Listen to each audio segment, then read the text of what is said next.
கேள்வி ஒன்றாக இருந்தாலும் பதில் எப்படியா இருக்கும், ஆளுக்கு ஏற்ற மாதிரி மாறுபடும். நேரில் வந்துட்டால் என்ன பண்ணிடலாம், எல்லா கேள்வியும் கேட்டு தெளிவாக. அதுக்கு தான் சத் சங்கம். என்னுடைய நோக்கம் எல்லாம் மனிதர்கள் எல்லாம் மகிழ்ச்சியாக இருக்கணும், அவ்வளோதான். ஒரு 15-16 வயசு இருக்குதுன்னு வச்சுக்கோங்களேன், ஒரு இளமையாக இருக்கிறோன்னு வச்சுக்கோங்க. பையனோ அல்லது பொண்ணோ எதிர்பாலயத்தை பார்த்தோன்னா ஒரு ஆசை வரும். ஏன்? உள்ள காமம் இருக்குது. அதனால் பால் உணர்வு தூண்டப்பட்டு அவங்கள திரும்பி பார்க்குறது. எதிர்பாலின் ஆண் பெண்ணெல்லாம் இல்லை, எதிர்பாலயத்து மேலே ஒரு அட்ராக்ஷன் ஆகுது. ஒரு 50 வயசில் குறைஞ்சிரும். 70 வயசில் யார் போனாங்கன்னே தெரியாது, கண்ணே தெரியாது. கரெக்டா? அப்போ உள்ள என்ன இருந்தது, காமம் இருந்தது, அது மாதிரி ஆச்சு. இல்லை இல்லாமல் ஆச்சு. உங்களுக்குள்ள ஒரு பக்தின்னு இருக்குது. எல்லாருக்குமே பக்தி உணர்வு எல்லாருக்குமே இருக்குது. நீங்கள் எங்கே ஏமாற்றப்படுறீங்க அப்படின்னா இங்கே தான் ஏமாற்றப்படுறீங்க. உங்களுக்கு நன்றி உணர்வு இருக்குது, பக்தி உணர்வு இருக்குது, என்னை படைச்சது என்ற கேள்வி இருக்குது, அதுக்கு எதனா நான் செய்ய முடியுமான்ற ஒரு பயம் இருக்குது.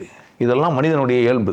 நமக்கு அறிவு கொடுத்துட்ட உடனே நம்ம என்ன ஆகிறோம் அப்படின்னா இதெல்லாம் தோணும் நமக்கு, இது யார் செஞ்சா இதை பண்ணாங்கன்ட்டு. ஒரு சாப்பாடு நல்லா இருந்தா போய் சொல்கிறோம் நல்லா இருக்குது, சொல்கிறோமா இல்லையா? அந்த கேட்ரிங் யார் அப்படின்னா போய் கேட்போம். ஒரு வேலை நல்லா செஞ்சால் கேட்குறோம், விசாரிக்கிறோம்.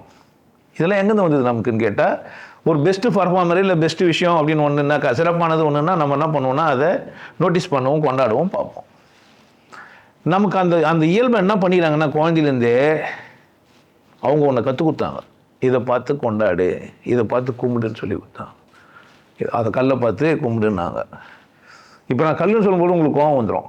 ஏன்னா உங்களுக்கு சொல்லி கொடுத்தது அது தெய்வம், அது கடவுள், அதை பார்த்தா ஒன்றுன்னு சொல்லி கொடுத்தாங்க. நான் பிறந்து வளர்கிறேன், அம்மா மடியிலேருந்து வளர்ந்து வரேன். அதனால் எனக்கு அம்மாவை ரொம்ப பிடிக்குது. அவள் அசிங்கமாகறானே சொல்ல மாட்டேன். யாருன்னா அம்மாவை அசிங்கமாகுதுன்னு சொல்லுவீங்க, எங்கள் அம்மா அசிங்கமாகறாங்க சொல்ல மாட்டீங்க. ஏன்?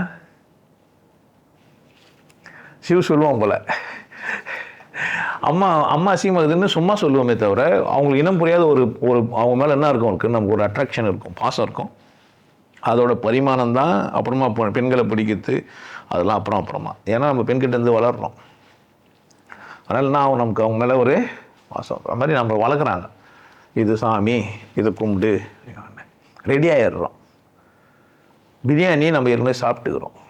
இப்போ எங்கேயோ ஒரு பிரியாணி வாசனை வந்தால் பசி எடுக்கும். ஏன் அப்படின்னா பிரியாணியே சாப்பிடாதுன்னு அதை பார்த்து வாசனை தான் பண்ணோம். ஊருக்கா எலுமிச்சம்பழம் நான் பேசும்போது உங்களுக்கு நாக்கு வரும், எல்லாருக்கும் மனம் இருக்காது. ஏன்? நான் அதை அனுபவித்தேன். அந்த மாதிரி இதை பார்த்து கொண்டாடுன்னு எனக்கு கற்றுக் கொடுத்தாங்க. அதனால் அதை பார்த்தோன்னே எனக்கு என்ன ஆகுதுன்னா கொண்டாட்டம் எனக்குள்ளே போயிடுது.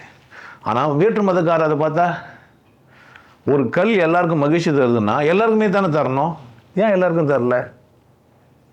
ஒருத்தர் ஏன் அது உடைக்கிறாரு, இடிக்கிறாரு. ஒருத்தர் ரொம்ப புனிதமாக ஒரு கோயில் கட்டி அது உள்ள சாமியெல்லாம் கும்பிட்டுங்கிறான், கல்லெல்லாம் வச்சு சாமியெல்லாம் கும்பிட்டுங்கிறான். மேலே போய் ஒருத்தன் புதைக்கிறான், பணத்தை எடுத்துன்னு போய் மேலே. எப்படி தோணுச்சு அவனுக்கு? அப்படி என்ன மாதிரி தானே எல்லாருக்கும் ஒன்றா தானே தோணணும், அப்படி தானே? அப்போது நான் எனக்குள்ள பக்தியை வச்சுங்கிறேன், அறியாமைன்ற பேரில். பக்தி அறியாமையாக இருக்குது. எப்படி அப்படிங்கிறேன்னா, எனக்குள்ளே இருக்கிறத விட எனக்கு வெளியே இருக்கிற விசேஷம்னு வச்சுக்கிறேன். உங்களுக்கு ஒத்துக்க முடியலன்னா தப்பு உங்களுது. பிரச்சனை எங்கன்னா ஏன் ஒத்துக்க முடியலன்னா உங்களுக்கு வெளியே பார்த்தே பழகிட்டீங்க. ஆனால் உங்களை ஒத்துக்க முடியாத அளவுக்கு ஆகிட்டீங்க. உங்கள் இதயத்தை நீங்களா துடிக்க வச்சிங்க. எவ்வளோ ஒரு அற்புதமான விஷயம் உங்களுக்குள்ளே நடந்துனுக்குது. நீங்கள் ஏன் உங்களை மதிக்க மாட்டேன்றீங்க? எவ்வளோ சொன்னாலும் உங்களை மதிக்க மாட்டேன்றீங்க. ஆனால் நீங்கள் கற்றுக் கொடுத்தது அவ்வளோ மதிக்கிறீங்க. ஏதோ ஒரு குரானையோ பைபிளையோ இல்லை இதிகாச புராணங்களையோ வேதங்களையோ இல்லை யாரோ ஒரு எழுதின புத்தகங்களை மதிக்கிற அளவுக்கு, மற்ற மதங்கள்லாம் சாமிங்கெல்லாம் சொல்கிற இல்லை சாமியாருங்கெல்லாம் சொல்கிறதெல்லாம் மதிக்கிற அளவுக்கு யாரை நீங்கள் மதிக்க மாட்டேன்றீங்க? எந்த அளவுக்கு மத்தியடி போய்க்கிறீங்கன்னா உங்களை அவமானப்படுத்துகிற அளவுக்கு கீழே உருள்றீங்க, நெருப்பை போட்டு மிதிக்கிறீங்க. இதெல்லாம் சாத்தியமா? நல்லதா? அப்போ உங்களுக்கு கற்றுக் கொடுத்துட்டாங்க. அதை பார்த்தாவே என்ன ஆகுது? அப்போ அதை பார்த்த உடனே கையெழுத்து கும்பிடணும்னு தோணுது. ஒரு புள்ளியார் சிலை வச்சுட்டா அதை பார்த்தாவே என்ன ஆகுது? ஏன்னா நீங்கள் காலகாலமாக என்ன பழக்கப்படுத்தப்பட்ட விலங்காக இருக்கிறதுனால எனக்கு அதை பார்த்த உடனே அந்த ஞாபகம் அது மேலே நான் அட்ராக்ட் ஆகிறேன். அவ்வளோதான். நான் பழக்கப்படுத்தப்பட்டவன் இல்லை. இது சரியாக தப்பான்னு ஒரு கேள்வி கேட்டீங்கன்னா அங்கேருந்து ரொம்ப ஈஸியாக வெளியே வந்துடுவீங்க.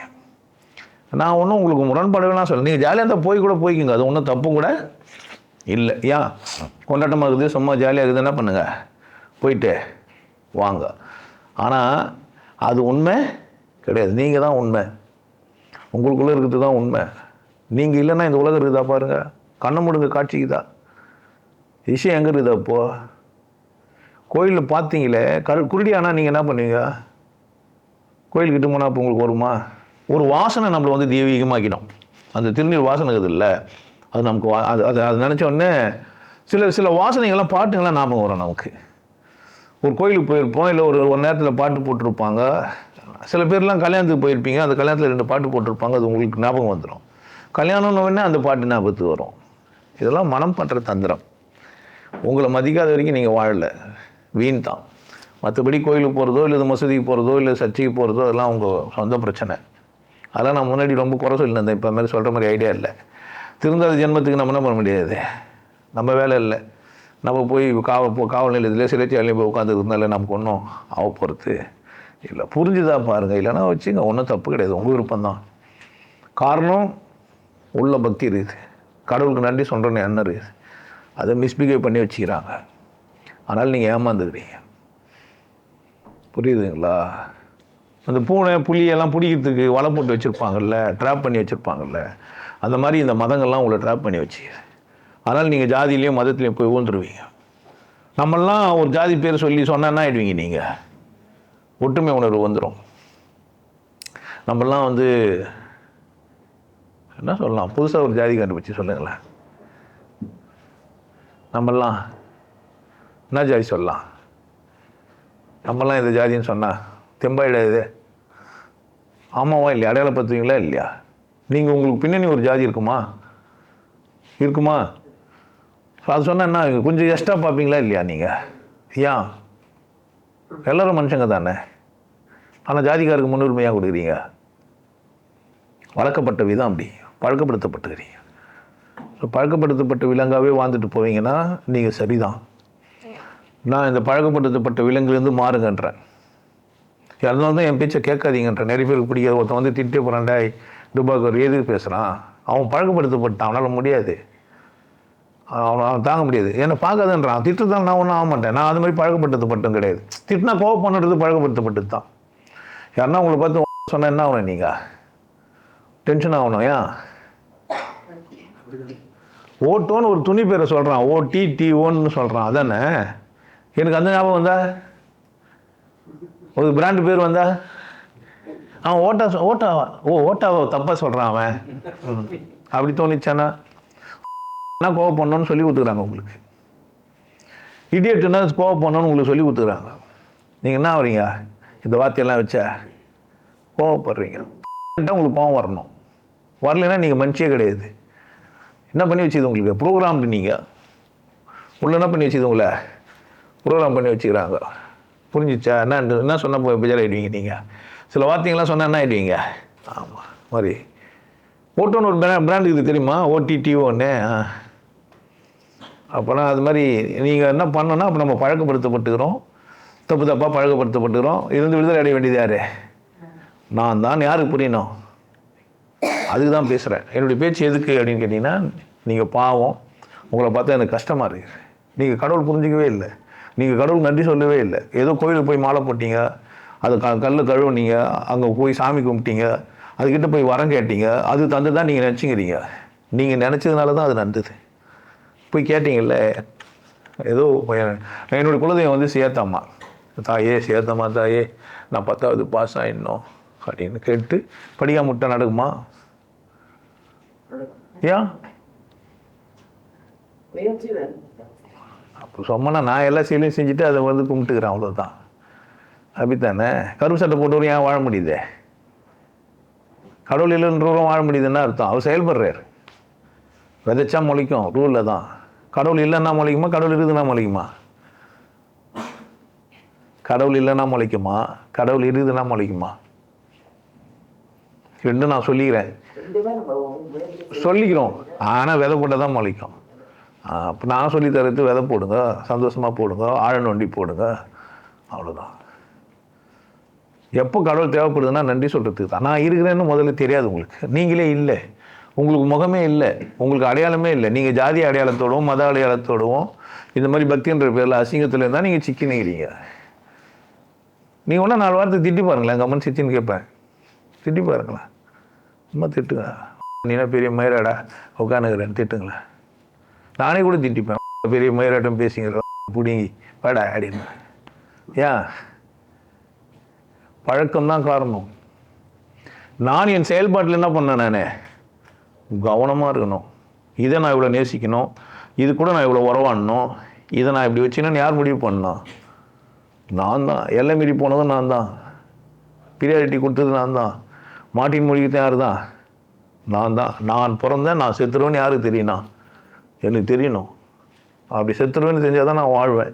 இல்லைன்னா பண்ண மாட்டேன், வாழ மாட்டேன். சாவுறதுக்குள்ளே உண்மை தெரிஞ்சுன்னு போகணும். சாவுறதுன்னா என்னன்னு தெரிஞ்சுனீங்களா? இல்லை. கும்புறதுன்னா என்னன்னு தெரிஞ்சுனீங்களா? இல்லை. கடவுள்னா என்னன்னு தெரிஞ்சுனீங்களா? சத்தியமாக இல்லை.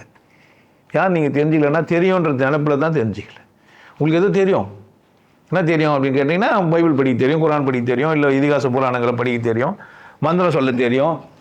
அழகிரி நந்தினி நந்தி வினோதினி விஸ்வரூபே அப்படி தானே?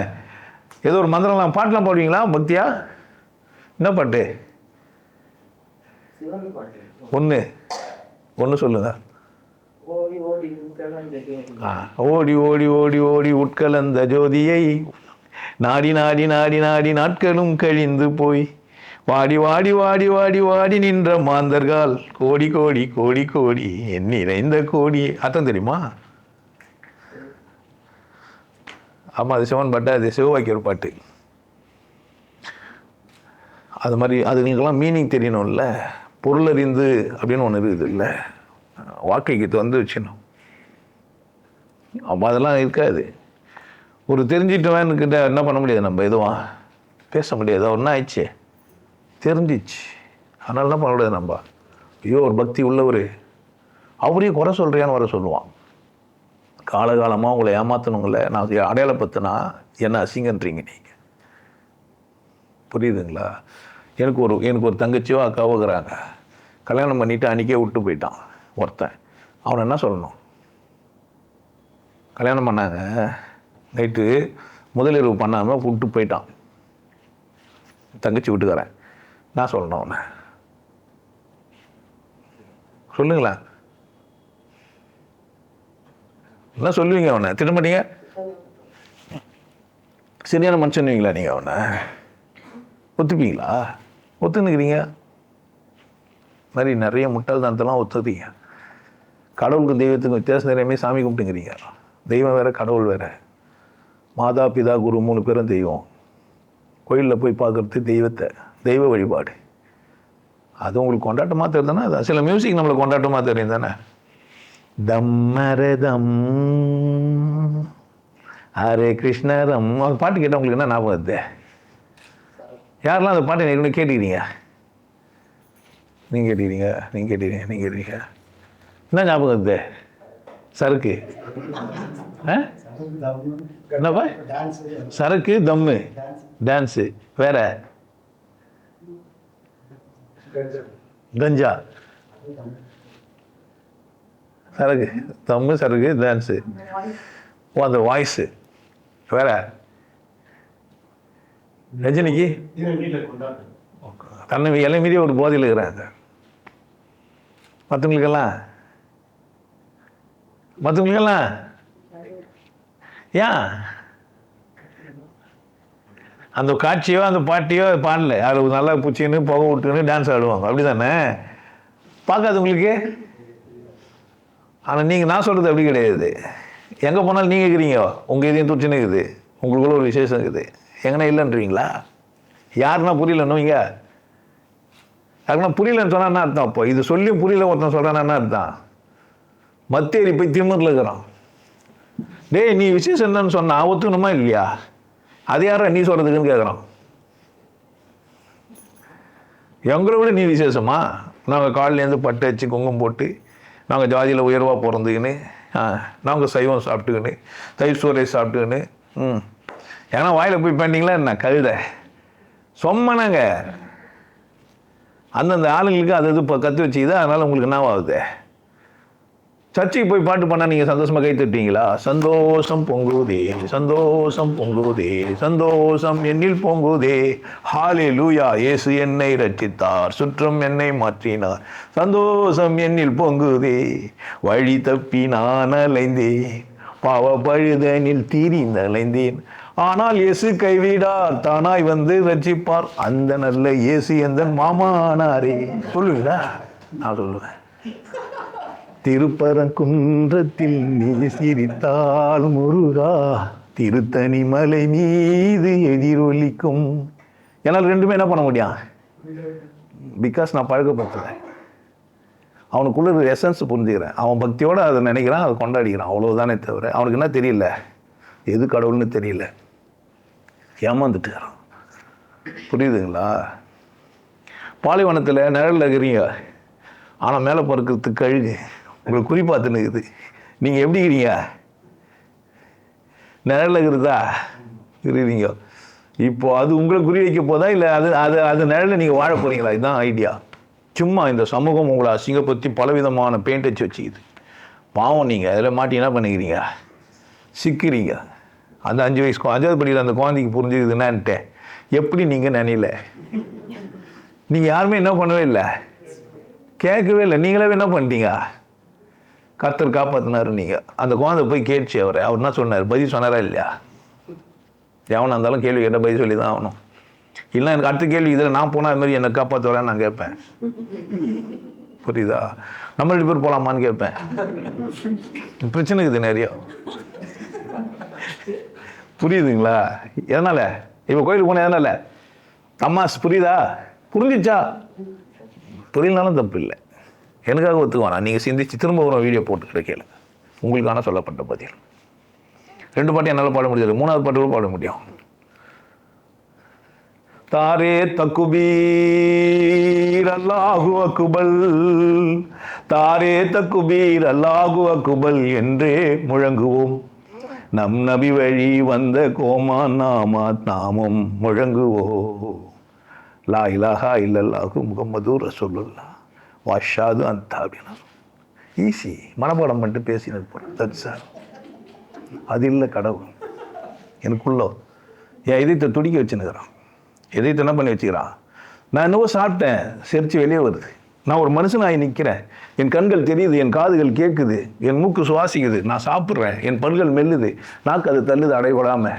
இவ்வளோ விசேஷமான ஒன்றை எனக்குள்ளே செஞ்சுட்டு இங்கே பார்க்காத நான் எங்கே பார்த்து என்ன பண்ண போகிறேன்? என்னை மதிக்காத ஒரு வாழ்க்கை என்ன வாழ்க்கை அது? என்னை கொண்டாடாத வாழ்க்கை ஒரு வாழ்க்கையா? வாழ்க்கையா இது பேர்? பிறந்து சாவுறதா சானியா? ஓடி ஓடி ஓடி ஓடி உட்கலந்த ஜோதியை நாடி நாடி நாடி நாடி நாட்களும் கழிந்து போய் வாடி வாடி வாடி வாடி வாடி நின்ற மாந்தர்கள் கோடி கோடி கோடி கோடி நிறைந்த கோடியே, கரியதோர் முகத்தில் ஒத்த கற்பகத்தை கைத்தொழ கலைகள் நூல்கள் ஞானம் கருத்தில் வந்து ஒதுக்கும். எவ்வளோ உன்னையே நீ எண்ணிப்பாரு. நினைச்சா 2 நிமிஷம் எக்ஸ்ட்ரா இருக்க முடியுமா? இருக்க முடியுமா? யார் செய்கிறா? யாரை மதிக்காமல் வாழ்ந்துங்கிறீங்க? தன்னை மதிக்காத ஒரு வாழ்க்கையா சொல்லுங்க. உங்களை மதிக்காதது எல்லாத்தையும் பண்ணி வச்சுக்கிறான். ஏமாந்த சோனகிரி ஆகிட்டீங்களே. 21 நிமிஷத்தில் 3 கிலோமீட்டர் நடந்துட்டு இருக்கிறாரு ஒருத்தர், சித்தராகிட்டுக்கிறாரு. பாவம் இல்லை பார்க்கும்போது எப்படி இது? ஐயோ, விதவிதமாக ஏமாற்றுவாங்க. நான் யார் தான் உசாராகண்ணா? நான் கூட 80 விதம். நானும் கடநாடக வேடதாரி தான். நான் மட்டும் நல்லவன்லாம் கிடையாது. நான் தான் நல்லவனே கிடையாதுன்றேனே. யாருன்னா கிறிஸ்துவர் வந்து அவரை கூட என்ன பண்ணுவேன்? கத்தரையே நீ பாடு, சக்கரையே வராது. அவருக்கு சொல்லாமா இல்லையா?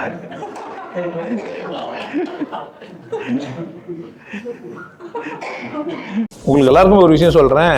ஆனந்த வாழ்வு அப்படின்ற ஒரு கோர்ஸ் யூடியூப்ல போட்டு வச்சு, ஹாப்பி லைஃப் கோர்ஸ். நீங்க மெம்பர் ஆனீங்கன்னா ஆனந்த வாழ்வு கோர்ஸை நேரடியா நீங்க யூடியூப்ல பார்க்கலாம். ஃபேமிலியா டிவியில போட்டு என்ன பண்ணலாம்? எல்லாரும் ஃபேமிலியா போட்டு பார்க்கலாம். ஒருத்தர் தான் சப்ஸ்கிரைப் பண்ணீங்க, 5 பேர் 6 பேர் என்ன பண்ணலாம்? நீங்க அதை பார்க்கலாம். வாய்ப்பு பயன்படுத்திக்க. நல்லா இருங்க, சிறப்பாக இருங்க, கொண்டாட்டமாக இருங்க. உங்களை நீங்கள் மதிப்பு மிகுந்தவராக மாற்றுறது உங்கள் கையில் தான் இருக்குது. நல்லா இருங்க. நான் ஒரு வாய்ப்பு என்னை பயன்படுத்திக்கலாம்.